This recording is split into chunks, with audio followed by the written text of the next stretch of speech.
Right. The Shaman and Schizophrenia.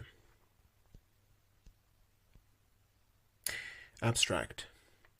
This paper presents evidence that some, but not all, religious experts in a particular faith may have a schizophrenia-like psychotic process which is managed or mitigated by their religious practice, and that they are able to function effectively and are not identified by their community as ill.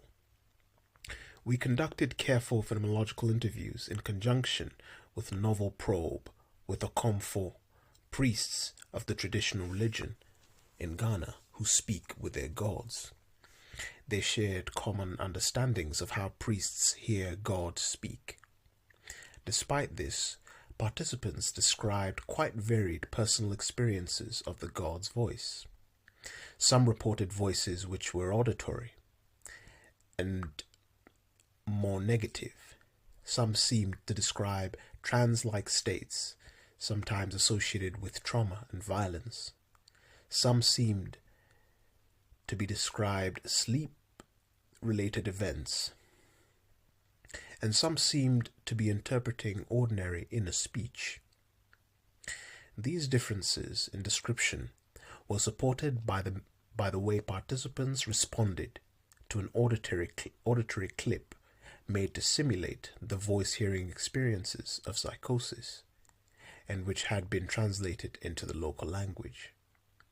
We suggest that for some individuals, the apprenticeship-trained practice of talking with gods, in conjunction with a non-stigmatizing identity, may shape the content and emotional tone of voices associated with the psychotic process. Introduction. One of the trickiest challenges in anthropology is how to interpret the relationship between cultural models of experience and what people experience phenomenologically. Anthropologists rely largely on interviews in order to understand the subjective dimension of human life. We ask people what they feel, think, hear, see, remember, and so forth. We take for granted that cultural models shape subjectivity, but also that these cultural models do not determine subjectivity. The sensitive anthropologist often needs to probe carefully and thoughtfully, because cultural models can deeply shape what people think they should experience, and people then sometimes hide feelings they believe that they should not share, or do not recognize experiences they believe that people should not have. For example, in the United States of the 1950s, the expectations that the good woman married a man who was the primary earner for the family carried with it many implicit and explicit models about sexuality, about bodies, about authority, and about social roles. These models shaped many lives and many subjective judgments, which generated both comfort and great pain. The explosive power of books like The Feminine Mystique and The Second Sex arose because they allowed women to name an anger they did not always realize that they felt, and aspirations they did not always feel they could safely assert.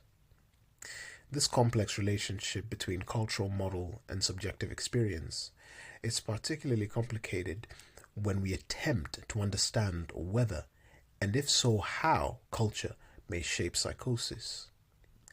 Psychosis is the term we use for perceptions and thoughts which are radically askew from locally shared understandings of reality.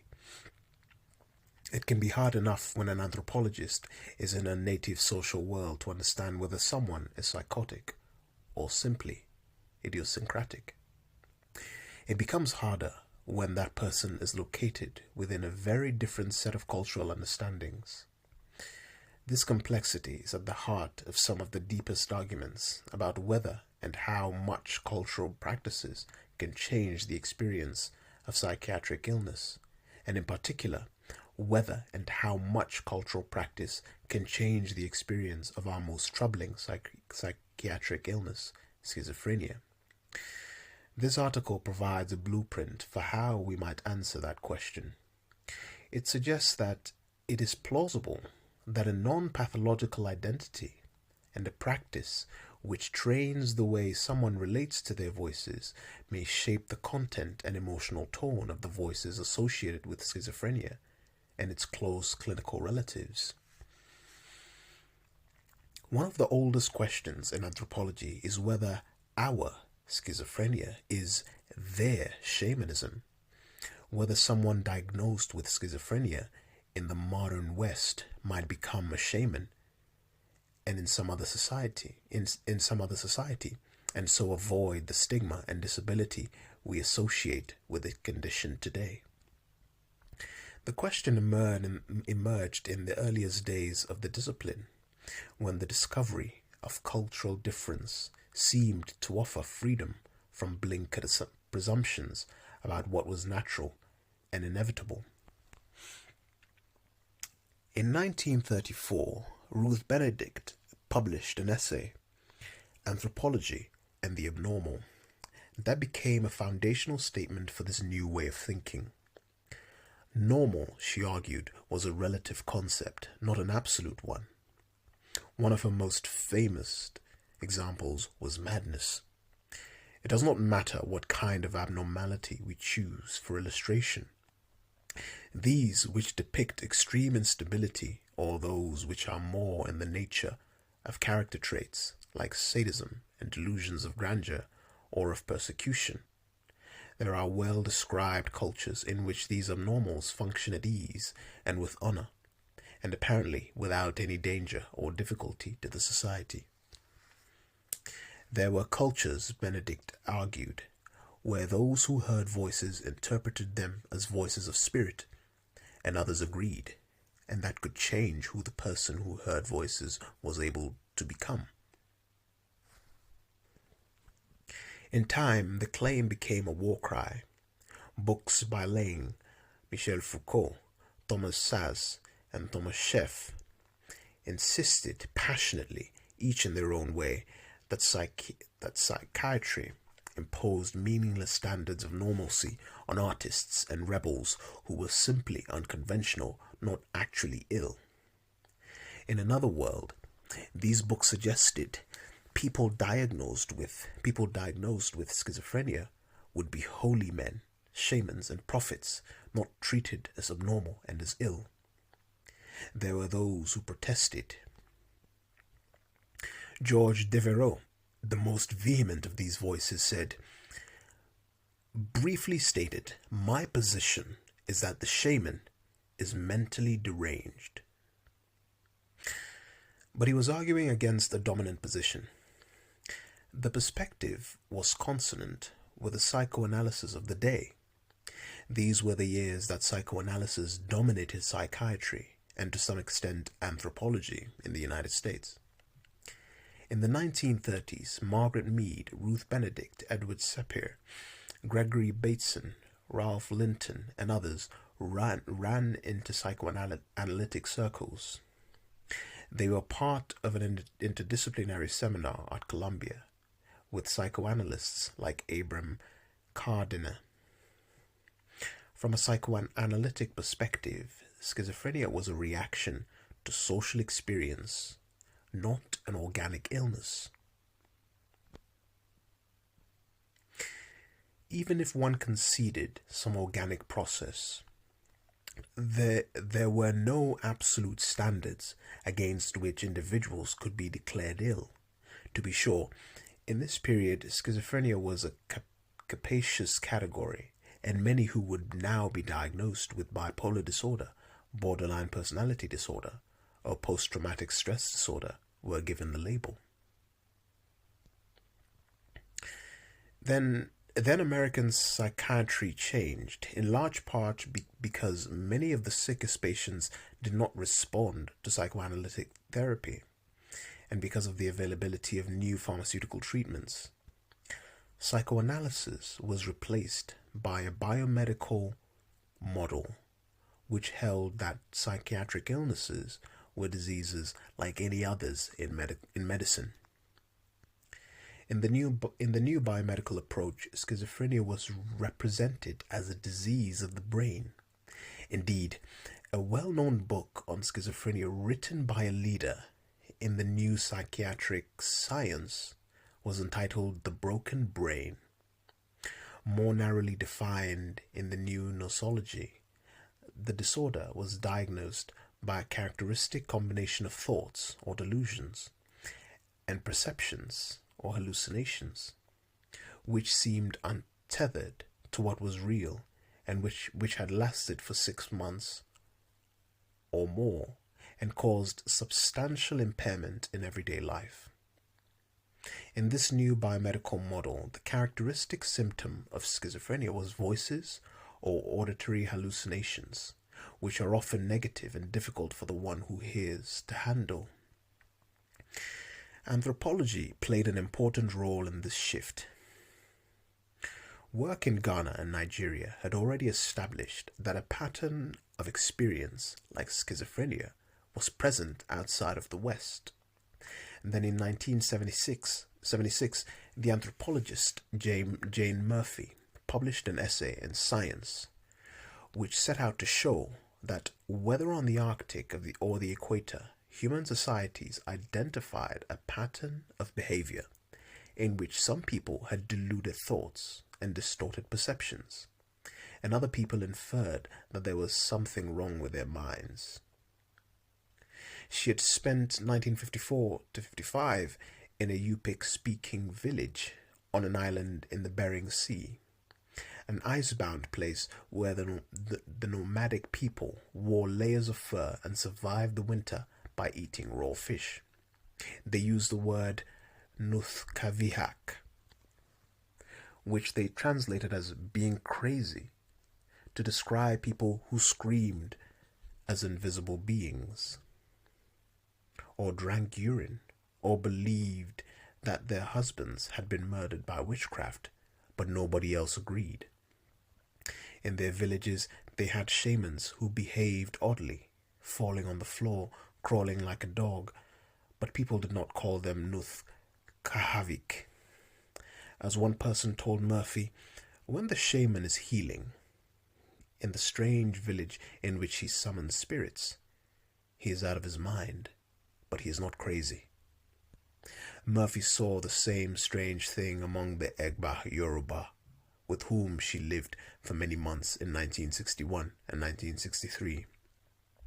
The Yoruba, a farming people who lived in tropical thatched huts where chickens pecked in the ochre earth, used the word were to describe hearing voices and trying to get other people to see their source, though none could be seen, laughing when there is nothing to laugh at, talking all the time or not talking at all, asking oneself questions and answering them, picking up sticks and leaves for no reason except to put them in a pile, throwing back food because it is thought to contain juju, throwing away food because it is thought to contain juju, tearing off one's clothes, setting fires, defecating in public and then mushing around in the feces, taking up a weapon and suddenly hitting someone with it, breaking things in a state of being stronger than normal, believing that an odor is continuously being emitted from one's body.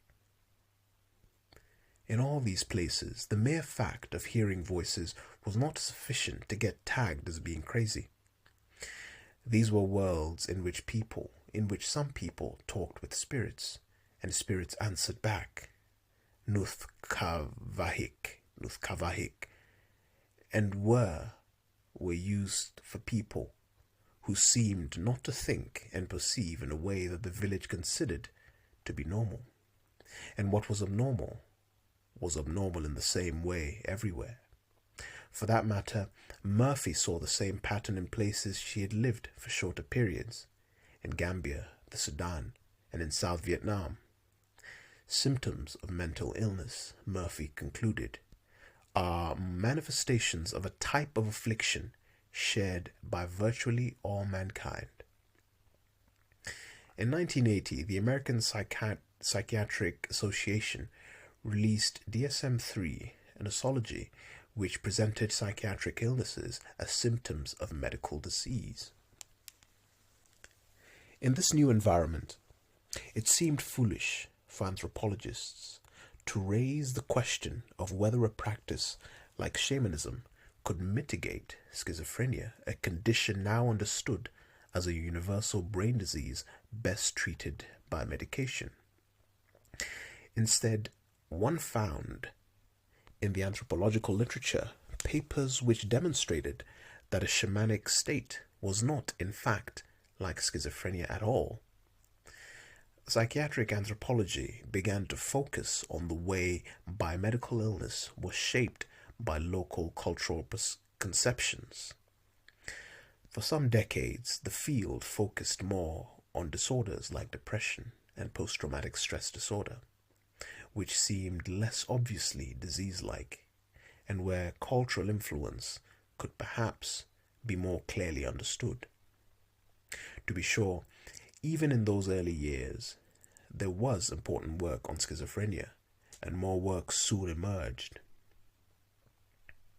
Still, scholars mostly did not return to the old shamanism and schizophrenia concern.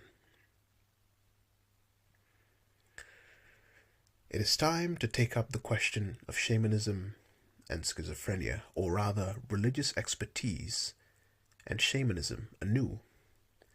In the last few decades, psychiatry has changed again.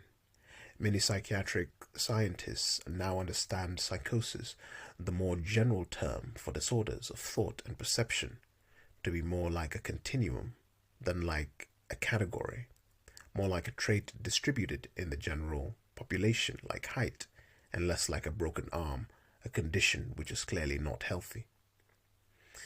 There is sharply increased recognition that many social features play a role in who develops schizophrenia. Poverty, immigration status, trauma, and other forms of social defeat, even having a dark skin in a white society, increase the risk that someone will develop schizophrenia, a finding in line with the social disparities epidemiology in which poverty, stigma, and social defeat increase the risk for many diseases.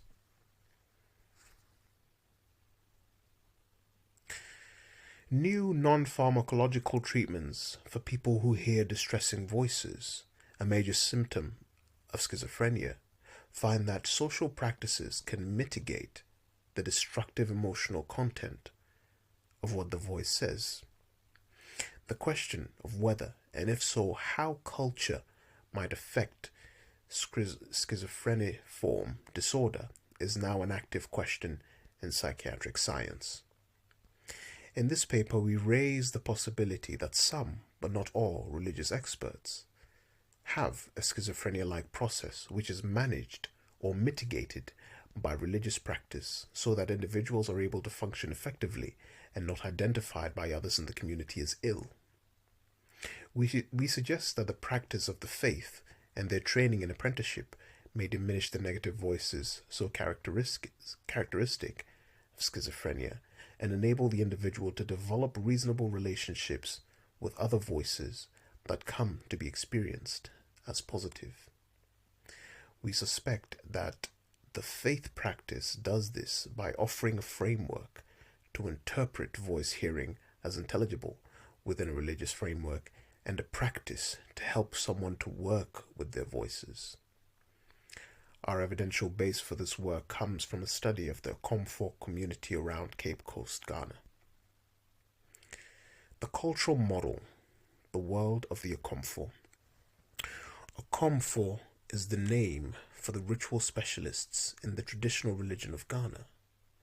Traditional is a term used by practitioners and the category used in the national census of Ghana. The practice is broadly similar to other faith practices in sub-Saharan Africa, which are presumed to predate Christianity, and which have spread around the world as Santeria, Candomblé, Vodou, Bahia, and so forth. The okomfo are priests.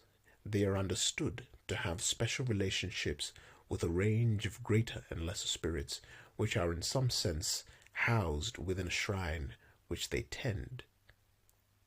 Typically, the okomfo develops a relationship with one god who calls or chooses him or her. The okomfo, which accepts the call, is then trained by apprenticeship with more senior okomfo in the ritual procedures for interacting with the god. Over time, the okomfo may acquire relationships with other gods and spirits. Each will have their own altar in the shrine, with special objects known to be liked by the god, perhaps a mirror or a coffee cup, a doll or a ball or a bell. At intervals, the priest feeds each god according to his or her wants. The blood of sacrificed animals, perhaps annually, and schnapps more frequently. Other people will come as clients to the shrine asking for protection from dangerous supernatural forces or healing and other needs. Okomfo are also trained in the use of medicinal herbs, and okomfo are sometimes the first resource when someone falls ill. One sees advertisements for individual okomfo along the road in different parts of Ghana. Some priests are wealthy, perhaps paid as if on retainer by local businessmen.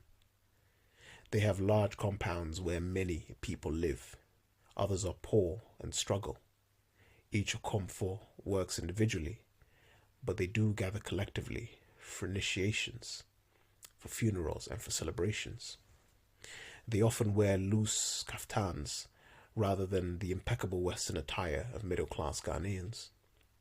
Other people sometimes refer to them as dirty and describe them as dealing with demonic forces.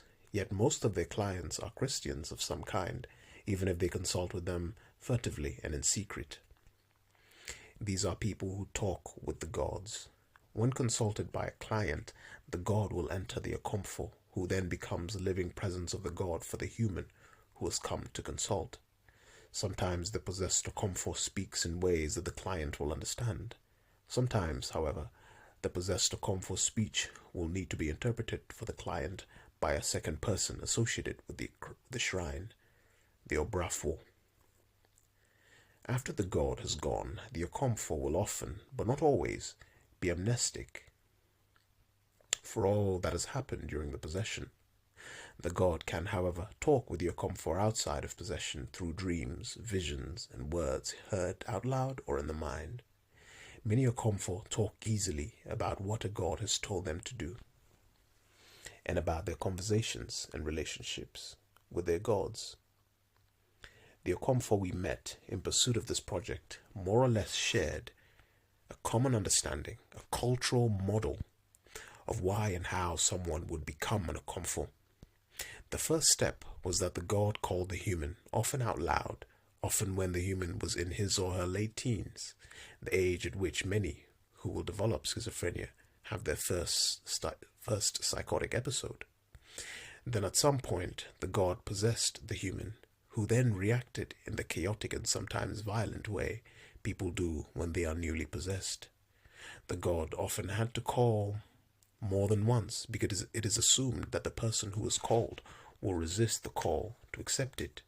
Someone must drop out of school and enter an apprenticeship for at least one or more years, during which the apprentice has no sex, wears no shoes, and dresses in a sheet.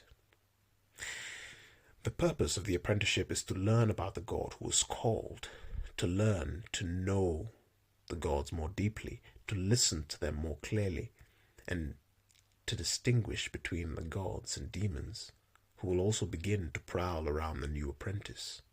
Here too there are many implicit and explicit models about how one hears and who speaks. Many okomfo describe drops placed in their eyes and ears to enable them to see and hear the gods. There is a ritual process to open the god's mouth so that they will understand what the god is saying to them. Many describe the gods as speaking through a kind of whistling that everyone can hear, but which they are able to interpret as containing words. But gods also talk to some okomfo informally. Okomfo describe an apprenticeship process of learning to pay attention to what they hear, and to discern gods and helpful spirits from other spirits who speak. When apprentices have completed their training, there is an expectation that they will be on good terms with them, but it is also accepted that many okomfo fear them.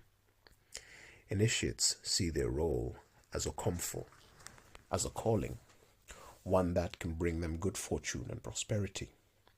However, they present it as if they did not have much of a choice. If one resists the call for too long, one can go mad. JD's interlocutors told him of a man known around Cape Coast for a madness that arose because he resisted the call to serve the gods. He has since attempted to accept the call, but the gods no longer want him. TML met patients with schizophrenia in the psychiatric unit who, she was told, had refused their calling to be okomfo. Hence, local cultural models propose a link between madness and a call to serve the gods. They also posit that a full embrace of the spiritual practices and roles of an okomfo can prevent a debilitating psychotic break. This then sets up the question, might okomfo have an incipient schizophrenia-like process that is managed through spiritual practice? The puzzle. We begin with a major assumption that schizophrenia and schizophreniform psychosis exist on a continuum. Some people are much more ill than others, right? But that not all hallucination-like experiences are in fact expressions of schizophreniform psychosis, or indeed of psychosis at all. Psychosis is typically understood in the psychiatric literature as a condition in which someone has thoughts and or perceptions which are radically at odds with normally accepted understandings of what is real. Many psychiatric conditions can involve some degree of psychosis, among them bipolar disorder, psychotic depression, obsessive-compulsive disorder, and reactions to many drugs. Schizophrenia is a disorder which includes psychosis. The nosologist Emil Kraepelin famously distinguished it from bipolar disorder on the basis of its downward and deteriorating course. Despite hesitations about this claim, the person with bipolar disorder is presumed to cycle through periods of sometimes psychotic mania and depression, but to return to normal functioning or baseline between these periods. The person with schizophrenia is often presumed never to return to baseline functioning, even though within one person's life, there are periods in which the psychosis is more pronounced. Schizophrenia is also associated with tangential, somewhat incoherent speech, and with impoverished facial expression, usually called flat affect. It is also often associated with striking cognitive disorganization, sometimes due to the distractions of frequent hallucinations, but often not. It is not uncommon for persons who develop schizophrenia to experience their first psychotic episode in their late teens, particularly if they are male. The characteristic symptom of schizophrenia is hearing a voice in the absence of a speaker. These voices are often, but not always, auditory. People with schizophrenia often report an array of voice-like events which command insult and comment. They can hear voices every day, every hour, sometimes continuously, as if their heads were stuck in a beehive of harassing sound, but sometimes the voices are less frequent. There are often, but not always, negative voices. Some people say that they hear sounds like rats scuttling around across a field behind them. Sometimes they say that they feel the intention of a great energy, but they have to listen carefully so that they can put words to what the energy has to say. Often, there are positive voices also in the mix, and neutral voices that simply comment. She's opening the door, she's eating lunch. Characteristically, there are periods when someone is overwhelmed by their voices and periods when the voices seem calm. Clinical wisdom accepts that many people find that their voices diminish in intensity when they move into their 40s or 50s. In previous work, we have found that local culture appears to shape the content of voices among those diagnosed with schizophrenia. Study participants in San Mateo, California, reported voices that were strikingly more violent and less person-like than participants in Accra, Ghana, or Chennai, India. In Chennai, participants described more sexual content to their voices, and it was as if their voices seemed intent on sexually shaming them. They were also more likely to say that they heard family members speaking. More participants in Accra, too, heard the voices of people they knew compared to the Americans. But what was striking there was that half the sample insisted that they heard God, and God told them not to pay attention to the demons. In recent years, psychiatric scientists have moved to a more dimensional understanding of psychiatric illness. In the case of schizophrenia, this has been motivated by the observation that long-term outcomes are more varied than was once assumed, that psychotic-like symptoms are not uncommon throughout the general population, and that no specific cause of the disorder has yet been found, despite decades of research. A condition like schizophrenia is understood to be distributed in the general population, with some people ill enough to come to medical attention and others who have managed to cope effectively with their symptoms. This shift in understanding has fueled a hope that we will learn from those who have apparently psychotic experiences, but not a psychotic disorder severe enough to lead to clinical intervention, how the disorder might be mitigated. As one of these scientists suggests, future research should focus on protective factors and determinants of well-being in the context of psychotic experiences, or PEs, rather than exclusively on risk factors and biomarkers of disease states. At the same time, not all hallucination-like experiences are caused by a psychotic process. Our own work has contributed to this basic point. We have shown that there are hallucination-like events in the general population that are phenomenologically distinct, culturally salient, and predicted both by a measure of absorption, which probes for an interest in immersive experience and vivid imagery, by the deliberate cultivation of inner sensory experience, and by a model of mind in which the mind-world boundary is understood to be permeable. Charismatic Christians, for example, whose religious world invites them into a personal relationship with God, learns to scan their thoughts for words and images they can take to be spoken to them by God. They have dream-like prayer practices in which they seek to experience God with inner sensory vividness, sitting with God's arms around them, listening for his voice. We have found that the more able these Christians are to become absorbed in their sensory experience, the more they pray, the more they commit to a porous model of mind in which God can hear their thoughts and their prayers have power, the more they report hallucination-like experiences. These hallucination-like events seem different from those reported by persons with psychosis. When charismatic evangelical Christians, witches, druids, and others like them, report that a supernatural voice has an auditory quality, the events they report are typically rare.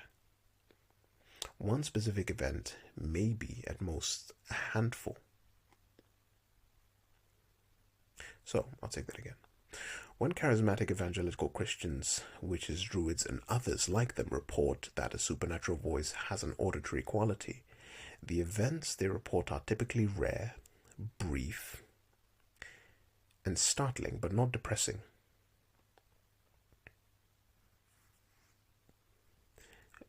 and brief, typically 4 to 6 words, unless what they hear is on the cusp of sleep.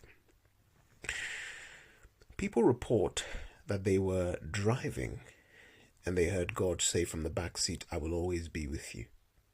They are startled beyond measure, but then they weep with joy. These voices are also phenomenologically different from the voices of psychosis. While those with psychosis often report a sense of physical oppression, as if the voice itself were a tangible thing, pushing on the body, the audible voices that Christians report are less physical. As one man said, "I was at the grocery store and it was like this audible, but I felt my God did a hiccup or something." The voices of psychosis often feel alien, unwanted, almost assaultive. One woman described it as a hostile takeover of my mind. The Christians experience God's voice as other, but neither as alien nor as imposed or controlling. One man said, "It was certainly not unwelcome. It's not a sense of taking over. The commands feel less commanding and the otherness feels more intimate." Meanwhile, those with psychosis often reported an array of auditory and quasi-auditory experiences that could not be understood, such as whispering or murmuring. And they often reported multiple voices, often commenting or conversing with each other. Those experiences are likely less common for persons without obvious psychosis, whose auditory voice experiences are rare, brief, and not distressing. There are other routes to voice hearing. Dissociation is a poorly understood but nonetheless quite important phenomenon in which people enter trance states and, in that condition, experience internal sensations as if they are externally real, to some extent, as if they are dreaming when awake. While some scientists argue that all voice hearing is fundamentally dissociative, many argue that psychotic experiences are more alien, more uncontrollable, and less dreamlike than dissociative experiences. Dissociative experiences are often described as more narratively rich and coherent. Dissociation is related to absorption and to trance. There is so-called positive dissociation, most famously associated with possession experiences. Many clinicians report that people with dissociative disorder hear voices. Voices can also emerge from the twilight period between sleep and awareness. As many as 37% of the general population report frequent hallucination-like events on the edge of sleep, the feeling of a presence in the room, the sense of falling into an abyss. Voices are sometimes a part of those experiences and sometimes independent. Sleep experiences have been striking, under-researched. Sleep experiences have been striking, under-researched in anthropology. They are important in understanding unusual sensory experiences like voices. In summation, there are many routes to hearing voices, and within one body, those routes can coexist. Clinicians would use the distasteful term comorbid, but a more humanistic account would be that the experiences of any one individual may travel on many bodily pathways. There is, however, a general principle that emerges from this overview. The more auditory, negative, and frequent the voices, the more likely they to be associated with psychosis. The question is then, when okomfo hears voices, what kind of voices do they hear, and can a plausible case be made that any of them has a schizophreniform process? Methods. The work reported in this paper was done in 2016 to 2017 in the Mind and Spirit Project, a Templeton-funded Stanford-based comparative and interdisciplinary project under the direction of T.M. Lerman, P.I., drawing on the experiences drawing on the expertise of anthropologists, psychologists, historians, and philosophers. That project asked whether different understandings of mind, broadly construed, might shape or be related to the ways that people attend to and interpret experiences they deem spiritual or supernatural. We took a mixed method, multi-phase approach, combining participant observation, long-form, semi-structured interviews, quantitative surveys among the general population, and local undergraduates, and psychological experiments with children and adults. We worked in 5 different countries: China, Ghana, Thailand, Vanuatu, and the US. As part of this project, we conducted semi-structured interviews of spiritual experiences with people of deep faith. In these interviews, we asked people whether they had ever heard a god or a spirit speak out loud to them, with follow-up probes to help us to discern the phenomenological quality of the experience. For example, did you hear it with your ears? Did you turn your head to see where it was coming from? We call this method of probing for details about participants' experiences in the manner of a clinical interview comparative phenomenology. In Ghana, JD worked with Eunice Otto, a carefully trained research assistant, to interview 20 okomfo in urban Cape Coast, mostly in Fante. VD interviewed 20 okomfo in the rural areas outside the city. Fully half of these 40 participants said that they heard a god speak audibly, only once a year or less often. Some of these participants said that they heard a god speak in a way they could hear with the ears once a week or more often. TML then joined JD and VD in Ghana for several weeks.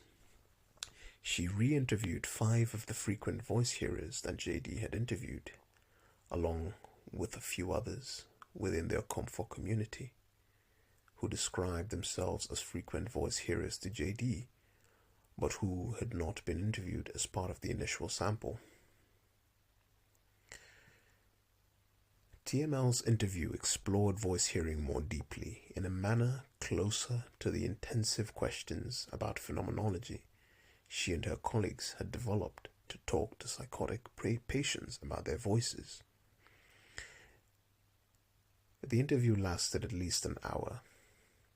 It asked the participant to tell his or her story. Then it explored whether God's voices were audible, when and how the participant heard them, what the voices said, whether they were ever negative, and so forth. In all interviews by JD, VD, and TML, we asked all participants the most salient questions asked in clinical interviews to determine psychosis. Whether they'd ever spent time in a psychiatric hospital, and whether there had been a period in their lives when many people said they were crazy. TML also asked a question about trauma. Some people have very tough periods in childhood. Some get beaten badly many times, or find that many people are very mean to them. Some people have sex against their will when they are very young. Has anything like that happened to you? TML then played a 45-second clip of a track created by Pat Deegan, a psychologist who carries a diagnosis of schizophrenia, to represent the experience of hearing voices when psychotic. The words of the clip had been translated into Fanti and voiced by our research team in Ghana. The voices were remixed with the Pat Deegan track by Nikki Ross Zedner to create a Fanti equivalent. The short clip included some scratching sounds, some whispering, a seductive female voice which said, "You are the one I came for," and a man's voice which became more insulting and disgusted as the clip went on, and ended in some shouting commands. Example, "Don't touch that." To many people, the track sounds unpleasant and weird. TML asked the participant, Is this what the gods sound like to you? 2 of the interviews were conducted in English, but the rest were largely in Fanti and were translated in real time by the very capable research assistant who was fluent in English, Tree, and Fanti, the local languages, and worked with JD and VD. All interviews were then transcribed and, if necessary, translated. In presenting the case studies below, we pay special attention to the life story as told by the person, and in particular to 1. Whether their account of the chaos after the god first called really did suggest that the people around them thought they were crazy. 2. The phenomenology of the voice-hearing experience and how auditory, how frequent, and how negative the voices were. 3. Their response to the voice-hearing track. 4. The way they responded to the SCID and trauma questions. We include at the end of each case TML's clinical impression. 5. Recognizing that this judgment has many limitations.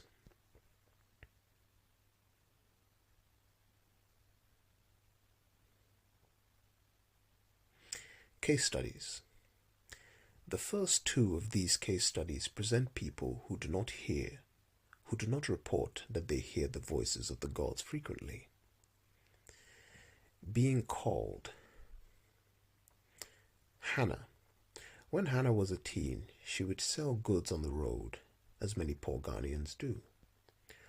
While she was successful, she tended to give the money away.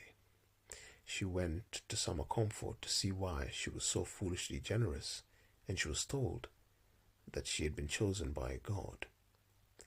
At age 15, they took her to start her training as an okomfo. She did not describe concern by others that she was crazy. Voice phenomenology. Hannah said that she heard the gods speak out loud once a year. She did not hear chirping or whistling, but rather a voice like, "I am talking to you." It was a tiny voice, or sometimes it was a deep voice, but it was a normal voice with words nonetheless.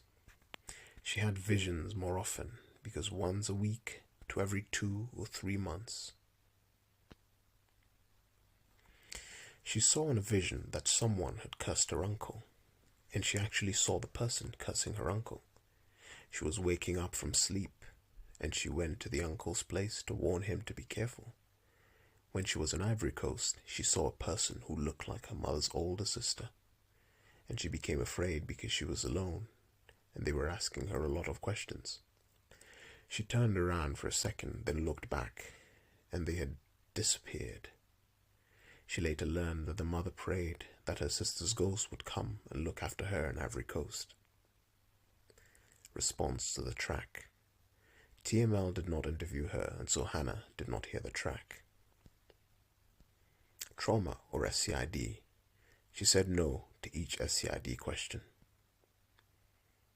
Sechiwa. Being called. Sechiwa was a 30-year-old professional okomfo. When she was a child and attending primary school, she broke another child's pen. She bought her a new one, but the girl did not accept it and began to bully her. The girl would follow her around, harassing her, saying, "I want my pen, I want my pen." Sechiwa told her father, who was an okomfo himself, and he consulted the gods. The gods responded that his daughter's harasser was a witch, and that Sechiwa had been chosen to be an okomfo. The mother opposed this because out of all her children, Sechiwa loved school the most and was poised to go far in her education. And nevertheless, she entered training. There was no story about Sechiwa being thought to be crazy. Voice phenomenology. Sechiwa said that she does hear the gods with her ears, but that it sounded like birds chirping. Everyone could hear this, but only she would understand. She heard the gods speak audibly in this way between every 2 weeks and monthly. She usually saw the gods when she slept during dreams. Response to the track. She was not interviewed by TML, and so Sechiwa did not hear the track. Trauma or SCID. She said no to every SCID question. The case studies below are all frequent voice hearers interviewed by JD and then TML. They are presented more or less in order of increasing evidence of a psychotic process.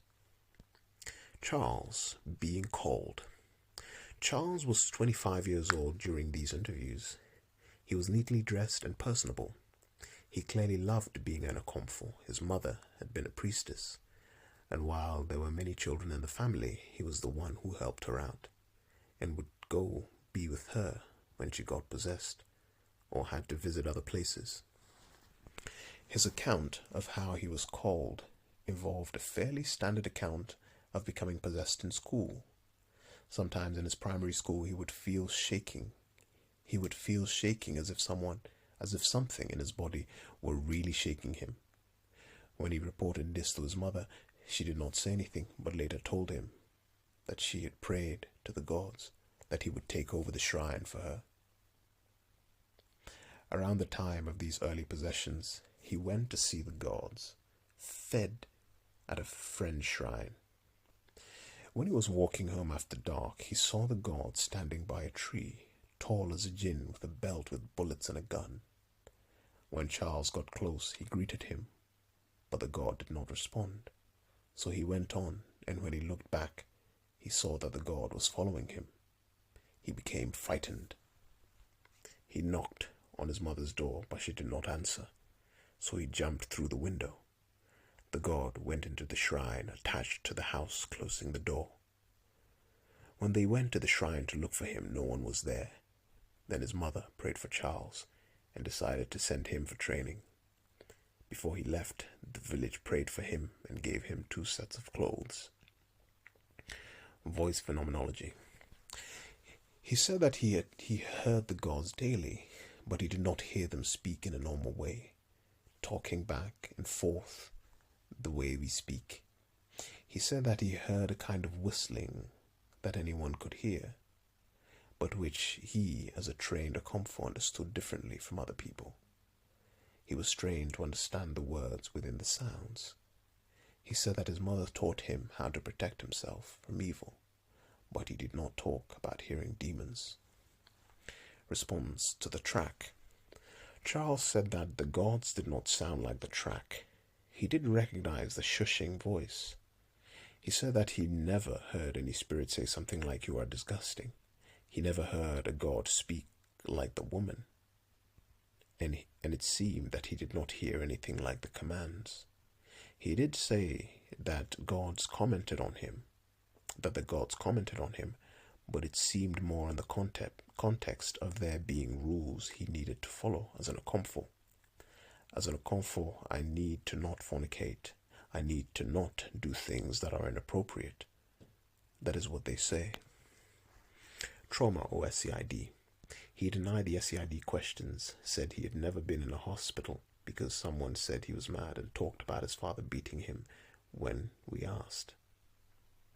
Clinical impression. Charles seemed to TML to be someone who loved to do this work, loved to be in trance, and provided the accounts of trouble at school because they were part of the cultural model of being called by the gods. Shayla being called. Shayla was 22 at the time of the interview. She had first encountered the god who possessed her when she was 12. She loved school. She said that her teachers called her a brilliant student. But one morning, when she was sweeping out the classroom, she felt someone touch her back. When she turned around, she saw a man she did not know. He spoke to her and said he wanted her to be his friend. And then someone called her, and when she looked for the man again, he was gone. Now she began to have trouble in school. She would no longer remember what she was reading, and she seemed to blank out and then come to herself, sometimes after a fight. She began to see the man's face again against walls, and once or twice she would hear him, although mostly he communicated through sign language. Her mother was worried. She went to a church to see a pastor, and while she was in the church, spirits beckoned to her from under the trees outside, and she went to be with them. The pastor thought she ought to train to work with the spirits. She wanted to go back to school, and so the master agreed to go have her train only for 1 year.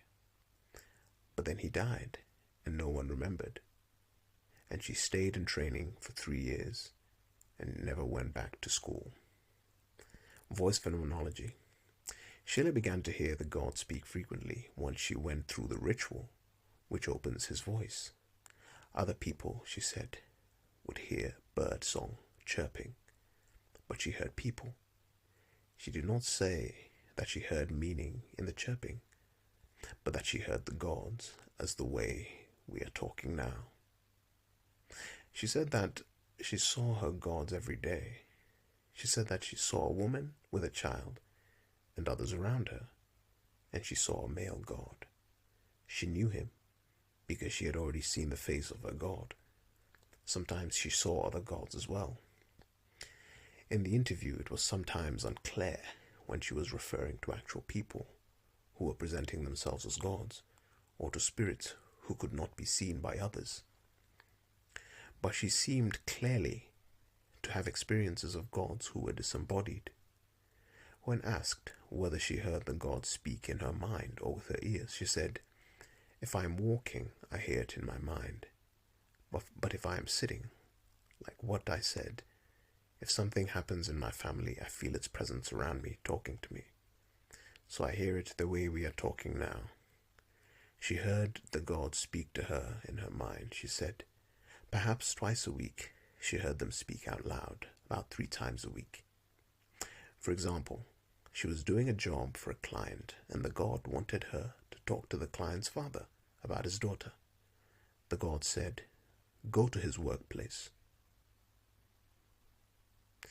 She talked about having everyday conversations with her god, about the weather, about ordinary things.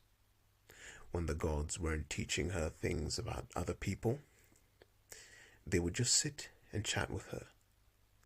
She would also go to talk with them if she had done a ritual and the intervention had not worked.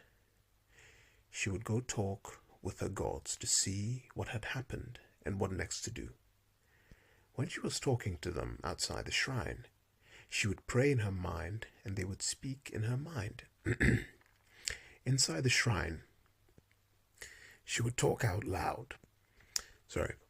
Inside the shrine, she would talk out loud, and the god would also talk out loud. None of these conversations sounded negative, and she did not talk about hearing witches or demons. Response to the track. When she listened to the track, she broke into laughter. Yes, the gods speak like that, but not quite in that way, she said. Explaining her laughter, she said that the woman's voice was the kind of thing she heard. But sometimes a witch will talk. A witch will talk nicely, like that as well, she commented.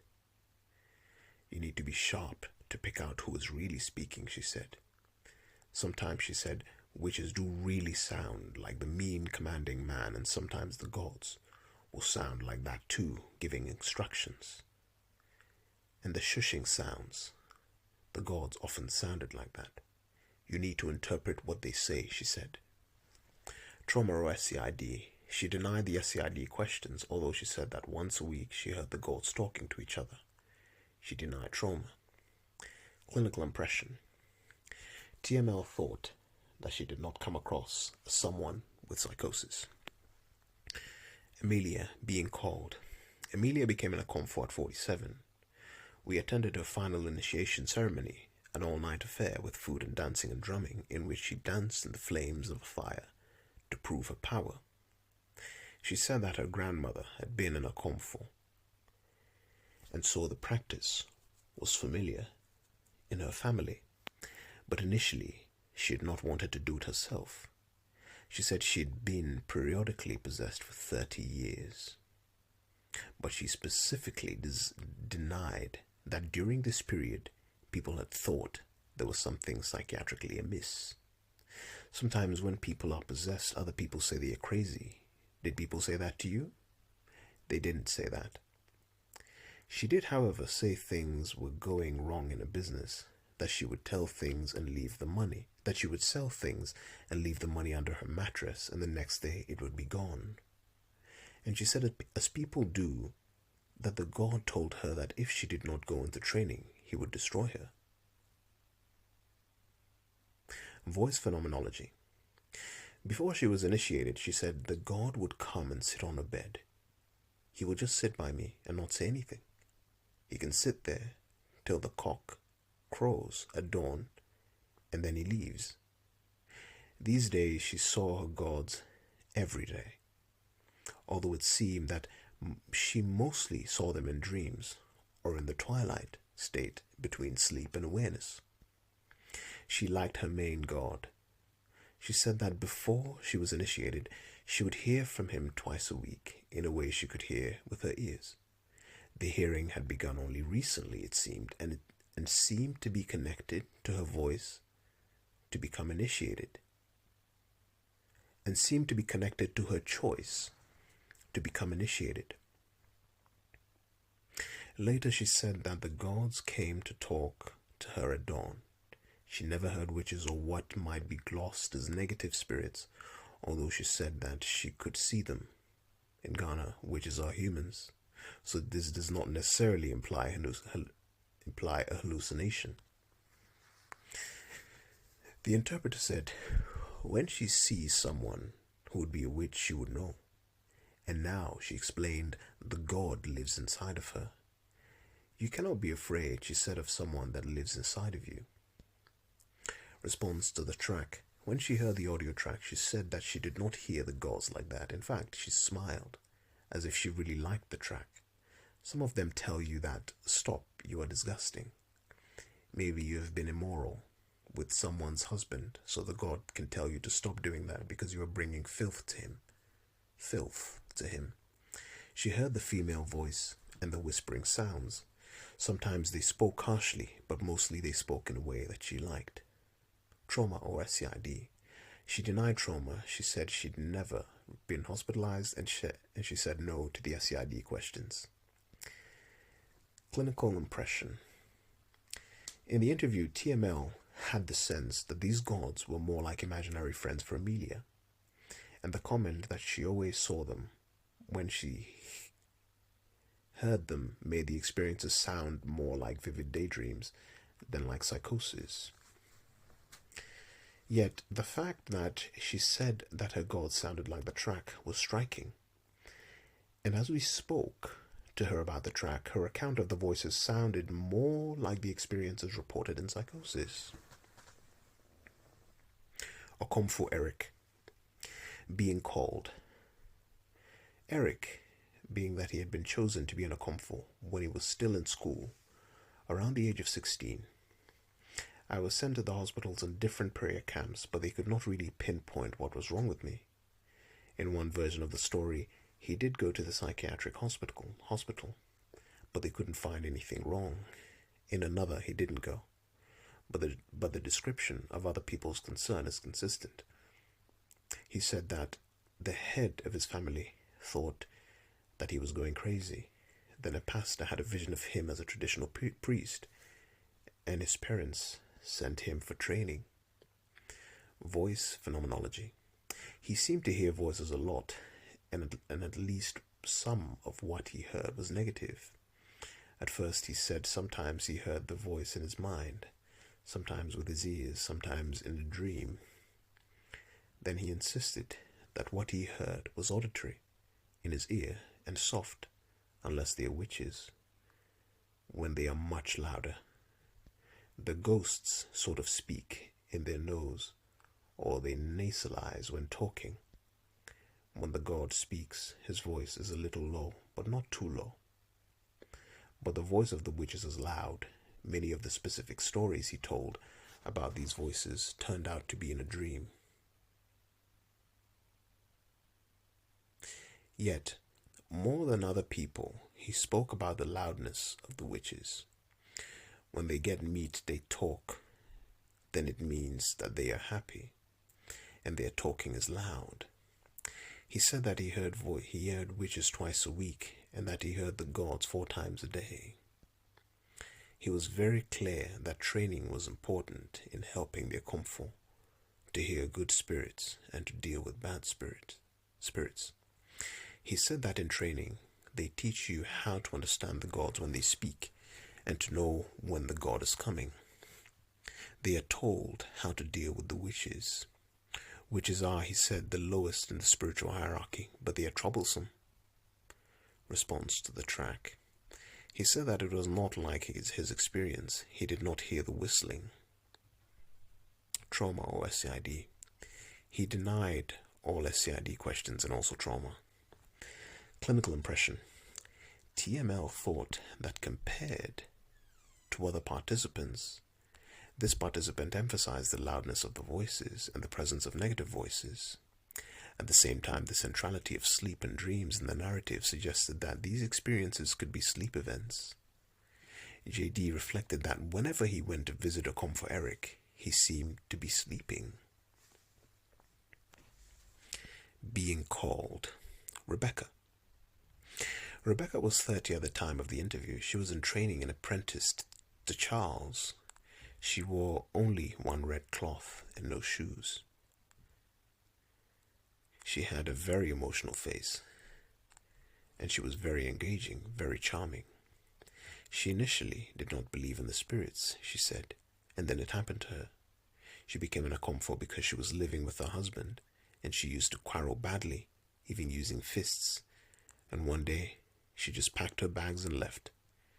She started to fight with her fists at the age of 14 and had children by 4 different men. She seemed to have smoked cannabis heavily, a risk factor for psychosis. People sometimes said that she was going mad and that she should go to a psychiatric hospital. But people who knew the gods knew that she was married to a spirit who didn't want her to be with anyone else, and that the spirit fought using her body. After Rebecca quarreled badly with her husband, she went back to her own family, and then the gods possessed her and she realized that she had been called.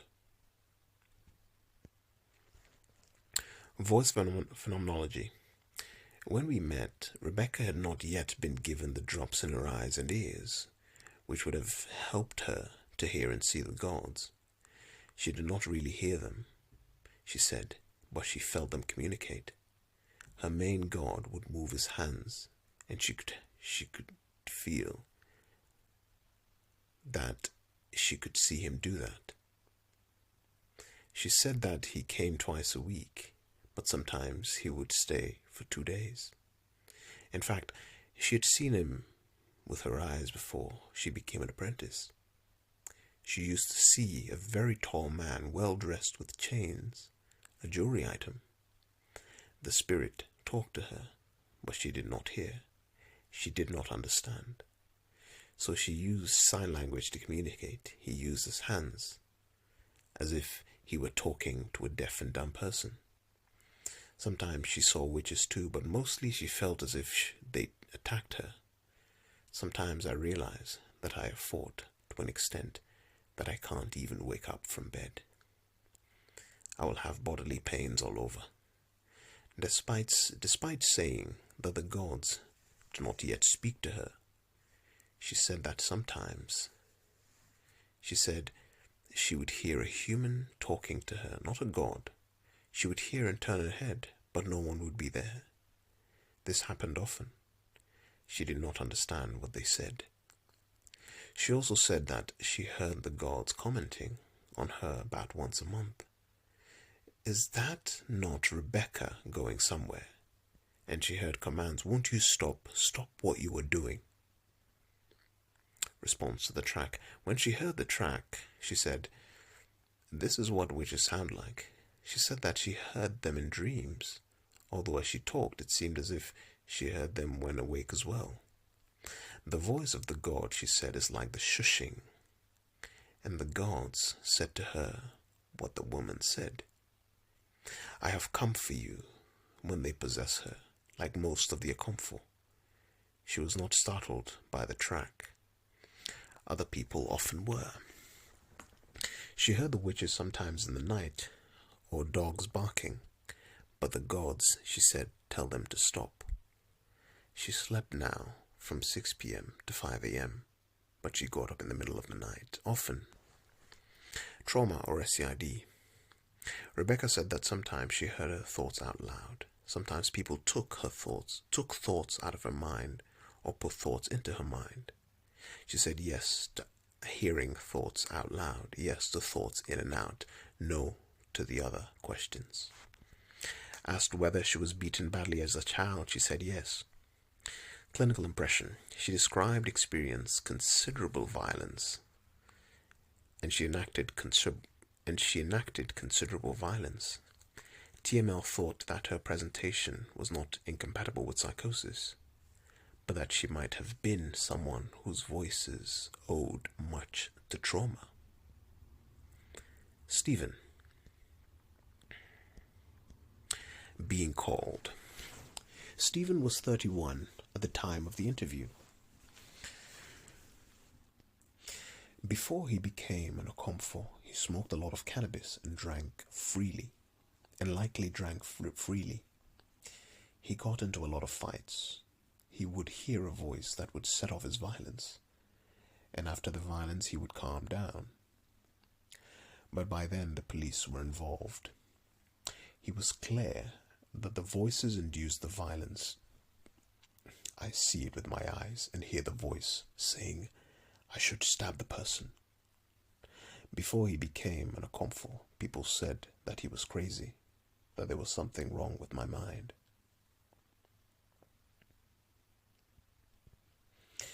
Once he got lost for 3 days, following what he now knows are the dwarves into the forest, he said.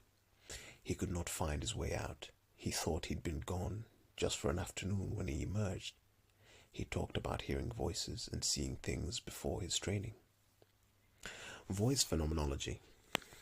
He said that when he went for training, he began to understand these voices and other odd sounds, chirping or the sound of boiling water as the voices of gods, and he stopped being violent.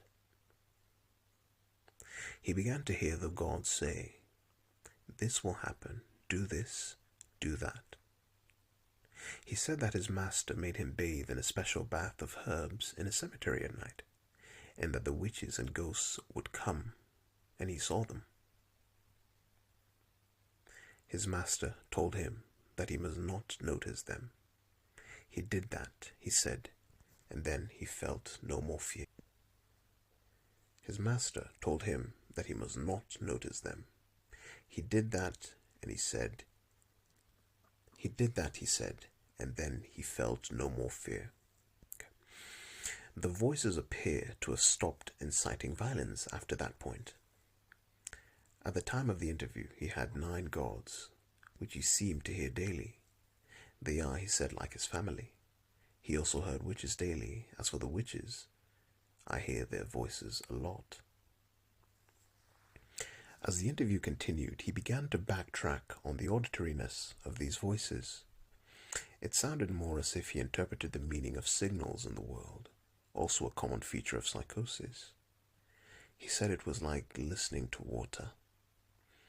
When the water in a kettle is beginning to boil, it says, I am beginning to boil. Then it says, I am boiling. Then it says, take me off. The research assistant did not think that this was a metaphor for him. He said that when he was with his wife and the gods wanted to talk to him, it would be disruptive to talk directly. They signaled to him by turning the lights on and off in that way. He tried to explain his experience by saying, when someone is wearing slippers, you can hear in the sound of the slapping of the slippers what someone is trying to say. You can hear meaning in the sound of the slippers as the back heel slaps against the ground. Response to the track. He said that the track did not sound like his experience, and yet he asked to listen to it again, and when done, he was clearly disturbed, and he had tears in his eyes. It was the kind of sound, he said, that made him feel that he was going to become possessed. If a god is coming, that is the sound that he makes. Trauma, or SCID. He said that the voices commented on him every day.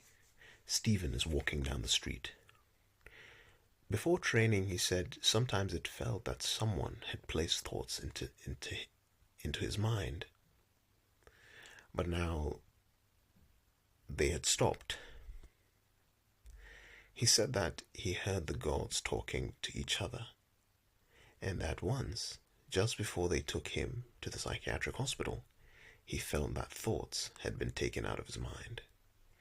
He denied trauma. He also was clear that these experiences were not associated primarily with sleep, although sometimes they were. Clinical impression. This participant left TML with the impression that he could well have a psychotic process. TML and the research assistant thought there was something odd in his presentation. His experiences were unusual and unusually frequent, and his interpersonal style felt akin to someone with psychosis, at least in this interview. Echo. Being called. Echo was in his late 30s when we met. He had become an okomfo, in the footsteps of his grandfather. When he was around 14, 15, 16, he said that his grandfather became ill and wanted him to take over her shrine. At that time, he began to hear the gods whispering in his ear. I just started hearing some voices speaking into my ears. Do this. He looked over his shoulder to see who was talking, an indication that the voices were audible, but he could not see anyone. At times he saw them visually. I just saw these 3 people, and I saw them start like they are dancing on the sand. They are short like this. He had strange dreams. His grandfather began to train him, he said. But then his grandfather died, and Echo began to act strangely and get into fights. His aunt, or perhaps his mother, thought they should take him to a psychiatric hospital, but his mother chose to take him for formal training. My mother kept on telling me at first always, they liked to take me to the psychiatrist because they thought I was getting crazy. He said that he acted oddly for around 6 months. Voice phenomenology. He was very clear that he had audible experiences perhaps 3 to 5 days in a week. When he was young, he heard them maybe 5 or 6 times a day. Now, there was one spirit in particular who worked with him and spoke to him in a gruff voice. But he had relationships with other spirits as well. Some could possess him, but not all. I work with different types of spirits now, but there are certain spirits that possess me, and other spirits I just work with. They cannot possess. They spoke in different ways. Often they spoke softly with a whisper. Often they commanded. At one point he fired a gun because a spirit told him to do so, and a young girl was hurt. Sometimes spirits spoke audibly. Sometimes they spoke silently in his mind. Sometimes they spoke in chirping sounds that the okomfo interpreted. Sometimes they spoke loudly, but only he could hear. They did not seem to comment on his behavior. He thought that his gods were like family. But he also heard bad spirits, which were very strong and very strange, he said. His training, he said, taught him to ignore those witches. Response to the track. Echo recognized the track as being like his experiences. Sometimes he said he heard many different spirits at once. That is the reason why you have to go under training. If you are trained, you could easily control these two voices, and you could easily know which one is saying the right thing. Trauma or SCID. He mostly said no to the SCID questions. He did say he'd been beaten up when he was young. I might say that I was emotionally beaten up. Most of the people with this kind of gift, most of us passed through difficulties before we come across this kind of gift. Someone who is from a rich family or who is brought up from a nice home cannot easily get this kind of gift. Clinical impression. Echo did not convey any sense of oddness or psychotic-like qualities. He was extremely effective within the community.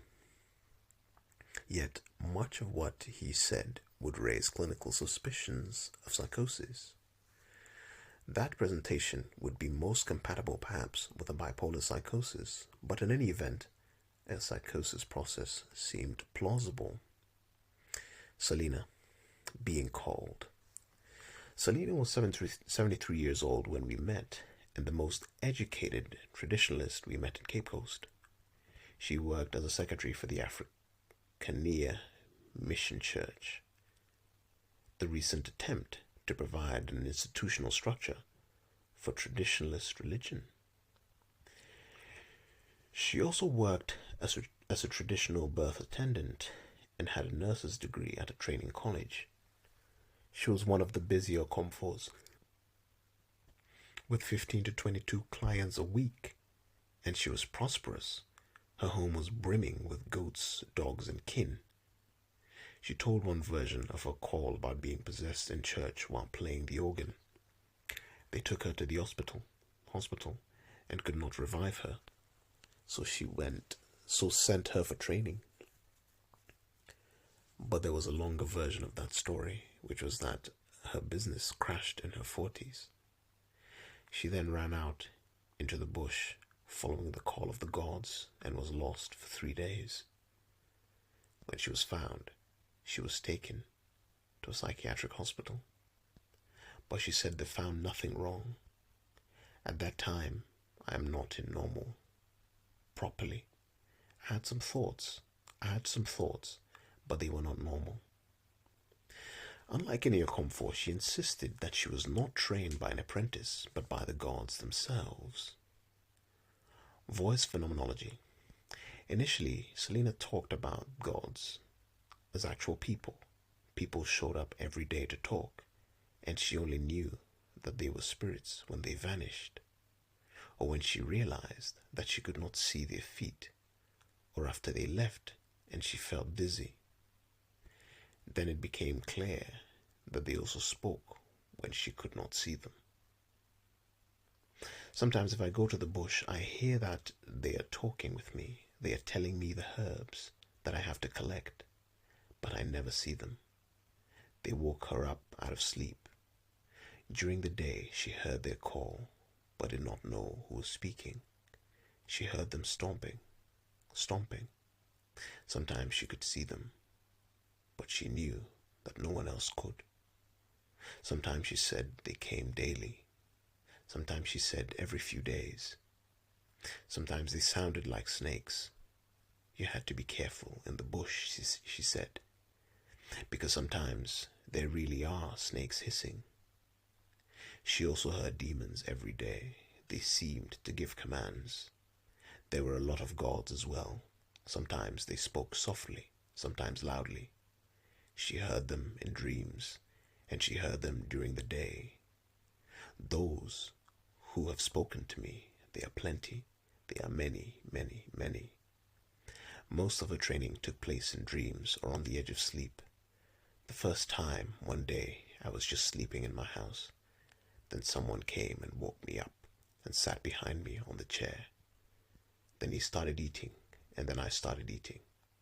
And then he started a conversation. He's just teaching something. They taught her how to deal with the demons, how to ignore them. Now the gods spoke in many different kinds of voices. She heard them talking with each other. She heard them commented on her throughout the day. Sometimes she heard her disembodied neighbors talk to her. Response to the track. She said that the god sounded like the track. She thought it sounded as if the god is coming, and then as if a bad spirit was trying to stop the god from coming. At one point in the track, a man shouts, "Stop it!" She heard evil spirits like that, she said, but her gods were calm, like the woman on the track. She also heard the gods whisper, like the shushing on the track. SCID, or trauma. Selena denied trauma, but she said that other people could sometimes hear what she was thinking, and that people try to take thoughts out of her mind, that they try to put thoughts in her mind. Here she seemed to be referring to negative voices. If some dirty voices come in on me, by which she meant the devil. In this part of the conversation, she said that the devils used to speak more often when she was younger. She said that sometimes the radio played specifically for her. In an early interview with JD, she had denied most of those questions. Clinical impression. TML, JD, and the research assistant, and later VD, agreed that her speech was not always on target, and she did not always follow or answer all questions.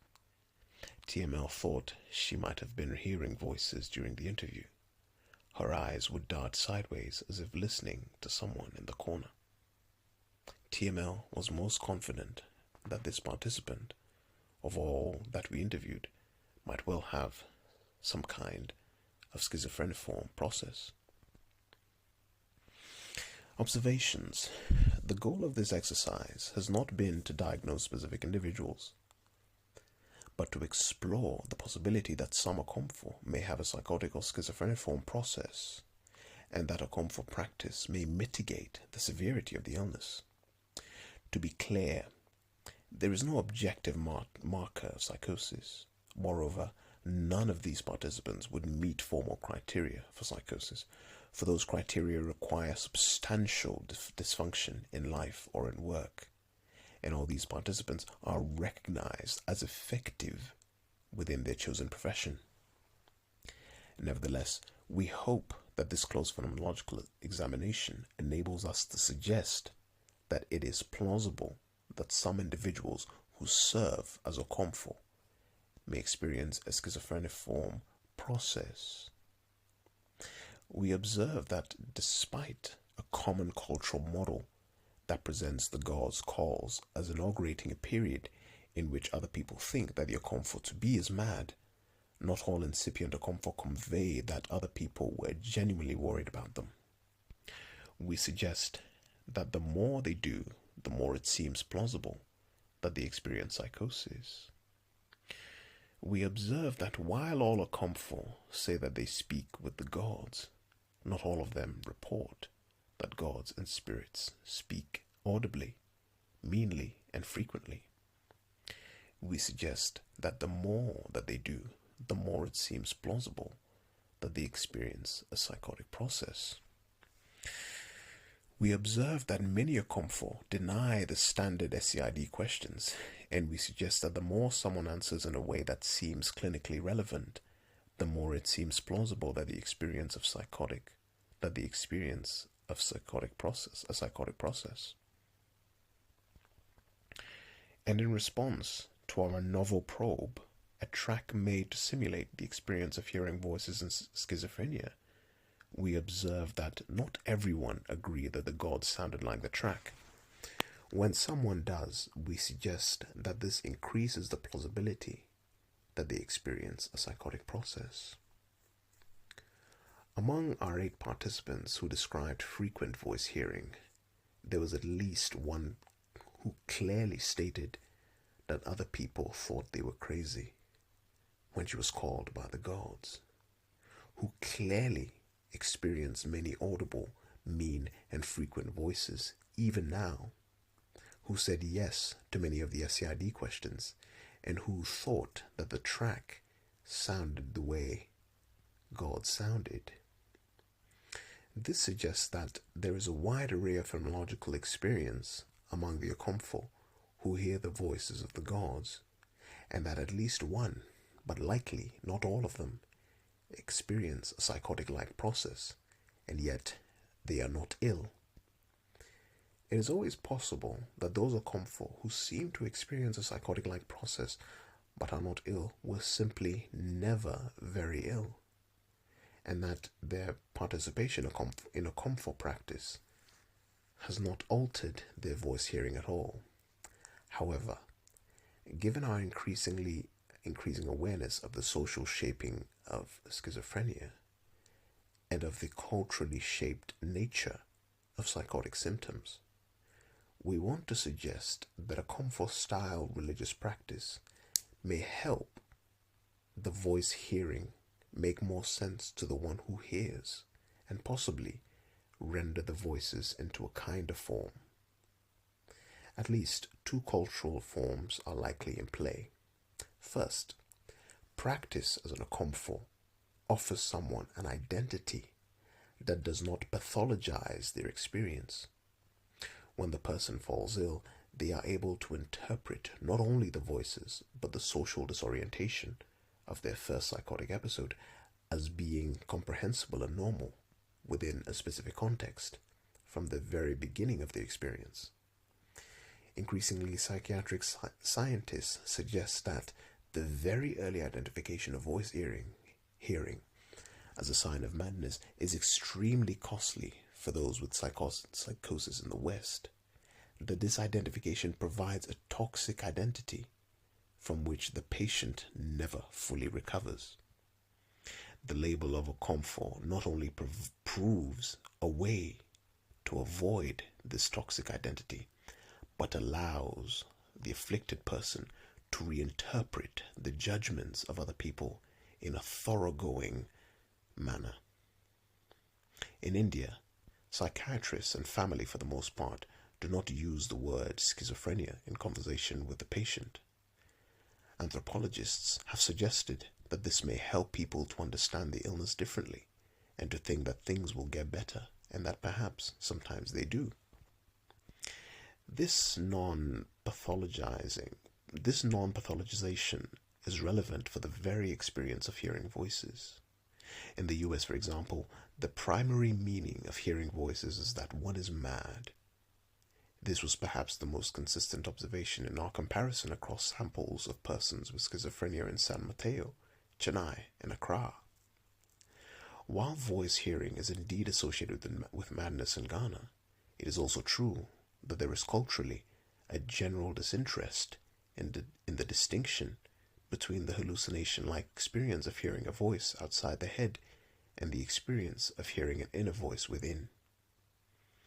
We found that our participants repeatedly seemed to blur the boundary between inner and out, as Amelia did in this interview with TML and her interpreter Eunice.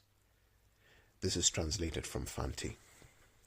Amelia: when they put the drops in your eyes and in your ears, whatever the God says, you would hear it every day. Do you hear it with your ears or in your mind?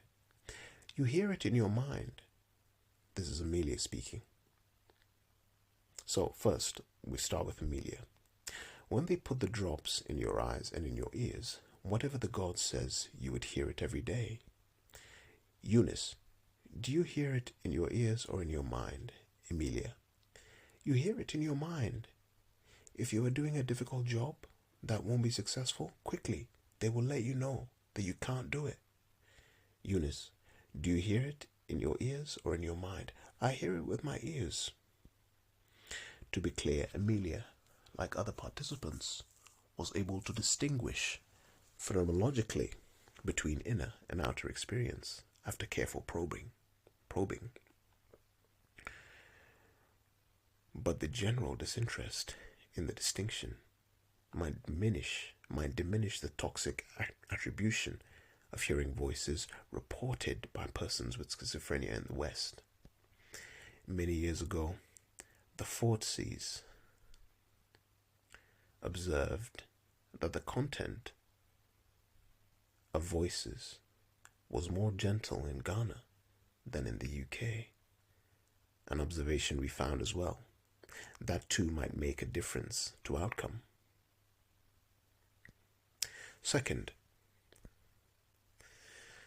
practice may alter the content and emotional tone of the voices. It is clear that participants expect the apprenticeship will change their experience of the gods. In fact, of course, training is meant to make the experience of hearing God's voice possible. Senior okomfo placed drops in the eyes and ears of novices in order to enable them to see and hear the gods. Yet, as we have seen, at least some novices both see and hear the god before they get the drops. Participants are clear that training involves learning to distinguish between good spirits and bad spirits, learning to ignore bad spirits, and learning to get to know the good God who has chosen them. As Eckhart said, when you hear the voice, you have to know that it is this spirit which is speaking to you. He was also quite clear that his training gave him a greater sense of mastery over these voices. Okay, right now my experience has changed a little bit. At first, when I was training, I could hear the voice, but I could not control the voice. I can now control the voice. But when I finished training, I could easily hear the voice. Whenever I heard the voice, I could know that. This voice is a good voice, or that direction they are giving me is the preferred direction, so I should follow it because I have been trained. What Echo said was consistent with remarks made by other participants. People described learning more about the God and about getting to know the God, and they spoke about learning to manage witches and evil spirits, in part by learning how not to fear them and how not to respond. There is evidence that social practices may alter the experience of hearing distressing voices. There are new, still relatively unusual and seemingly radical approaches to voice hearing among persons with schizophrenia, mostly based in Europe, most famously hearing voices groups. These approaches teach people not to fear the voices and to develop a relationship with their dominant voice. In effect, to place the voice within a social relationship with the person who hears, with the expectation that the voice will behave as if it is indeed within a social relationship and be more responsive and more engaged with the human who hears. These training practices also presume that repeated practice, not an on and off training, but a repeated iterative engagement, will make a difference to the ease with which individuals are able to feel an increased sense of control over their voices. Conclusion. Some decades ago, there was a famous anthropological dispute about insight and cure. In Medusa's Hair, 1981, Gananath Obeyesekere, who was psychoanalytically oriented, described Sinhalese priestesses who would abandon their human husbands in order to be possessed by God. As a mark of this acceptance of their devotion, their god gave them matted locks that sometimes rose above their heads like a cobra. The possessions were in many ways ecstatic, but the locks were itchy, and their new roles as priestess forced them to give up many comforts. Obeyesekere thought that the women were drawn to this god and the matted locks he bestowed because they had intense unconscious conflicts around their sexuality, and their practice helped them to recognize and negotiate those conflicts through cultural symbols. He called this the work of culture. Melford Spiro, who was also psychoanalytically oriented, vehemently disagreed. He thought that these women were psychotic and beyond repair, except perhaps by means of prolonged psychiatric intervention. At the heart of the dispute lay the question of whether someone must be able to name their emotional conflict explicitly before true cure is possible. To Spiro, these women needed insight, not images. In a brilliant article, Bambi Chapin, 2008, who also worked in Sri Lanka, argued that these women were not so much conflicted as traumatized, and indeed there was abundant evidence for their trauma. She pointed out that psychiatric science understood that people who had been traumatized often dissociated uncontrollably, and that the psychotherapeutic treatment of trauma often involved repeatedly putting patients into trance to in effect teach them how to control their dissociative episodes. She pointed out that observers often disagreed about the truth of the memories those patients presented, but agreed that the management of the dissociative state was crucial, and that control of the state helped patients to come to a new understanding of their lives. Chapin thought that neither the Western patient nor the Sinhalese priestess had insight, but both repeatedly practiced going in and out of trance in a way that helped them to manage their trauma and led them to more positive life experiences. In this telling, both Western psychotherapy and Sinhalese spirit possession were examples of the work of culture. Chapin's article was a powerful endorsement of the importance of culture practice over clinical insight.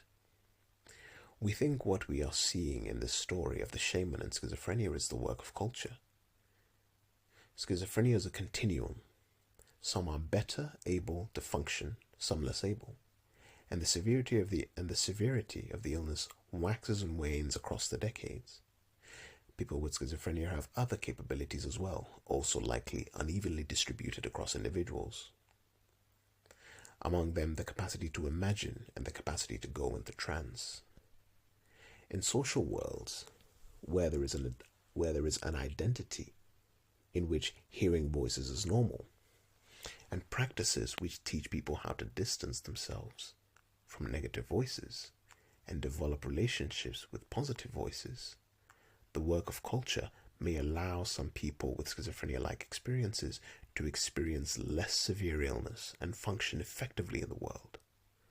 The work of culture includes representation, but above all, it involves practice.